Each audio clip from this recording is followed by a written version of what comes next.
Burxon aka, Hoy, odam pul topib maza qiladimi yoki uni ishlatib maza qiladimi? halol topgan pulni joy-joyiga ishlatib maza qiladi uka.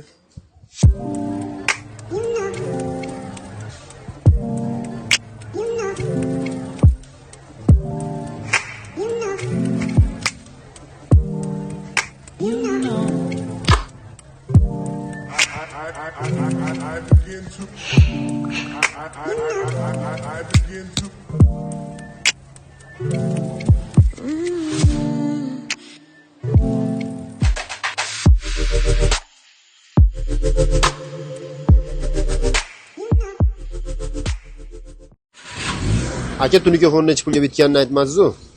Uka bu xonadonimizga 95 kvadrat Tunikafon ishlatdik. Ko'cha shapkalariga 25 metr besli ta'minlashga qilib berdik. Shunda bu xonadonimizga 14,5 million so'm pul ketdi. Sizlarga ham shunaqa Tunikafon xizmatlari kerak bo'lsa, pastdagi nomerlarga aloqa chiqib buyurtma bersanglar ham bo'ladi. Sog' bo'linglar.